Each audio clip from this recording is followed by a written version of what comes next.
Hello everyone, my name is Charlotte. And I'm Caitlin, and we are the lead engineers of Makergirl.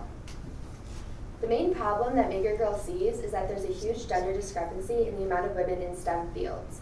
This is further shown by the fact that only 13% of female teens think that their first career choice will be a STEM career. A STEM career has to do with either science, technology, engineering, or math, or a multitude of those four things together. As engineers ourselves, Charlotte and I see this gender discrepancy every day. When we walk into a lecture, we're able to count the number of females that we see on our hands, and if we tried to do this with the amount of males, it would be next to impossible because there's just so many more. We see this as a really big problem because a lot of women are intimidated by the fact that they're one of few in that classroom. We want to change that because women should not just be intimidated based on gender.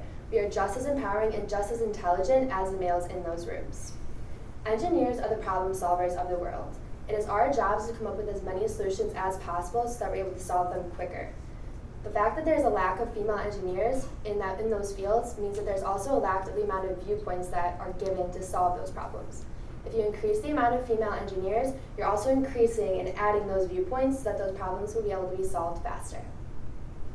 Makergirl is increasing the amount of women in STEM and engineering through our programs. These are sessions that we run that promote science, technology, engineering, and math through 3D printing. These sessions start by these girls who are ages 7 to 10. They're able to first CAD and design something completely from scratch on a computer in 2D, and then they're able to take it into 3D where they're able to see it be made, and they're able to take that 3D prototype home.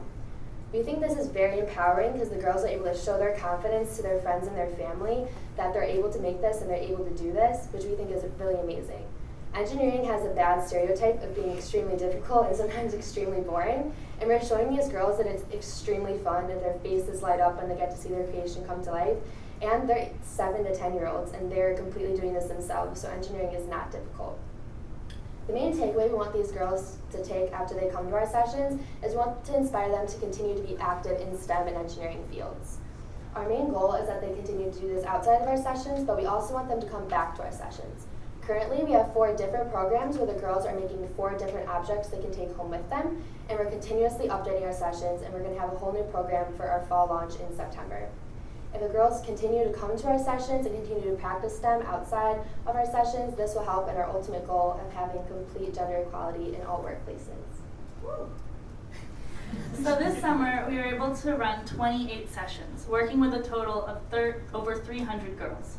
Through surveys conducted during our sessions, we were able to determine that 66% of our girls are now interested in science, technology, engineering, and math. Other summer accomplishments have been our expansion to Chicago and Southern Illinois. In Chicago, we were able to make connections with individuals who gave us advice on the content of our sessions and ways to explain the 3D printers to the girls and the mechanics of how it works in the way they would understand. In Southern Illinois, we piloted a session working with girls in a more rural area who did not have the same opportunities as girls in Urbana-Champaign or in Chicago. We will even focus even more on this moving forward as we notice a great discrepancy in their understanding of technology and its effect on our world. What we need from you is experts in education.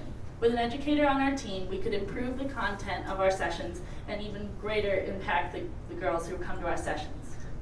We are also looking for legal advice as we are filing for our 501c3 status. With 501c3 status, we will be able to receive donations easier, and they can go to our scholarship fund for girls who do not have the same resources as others.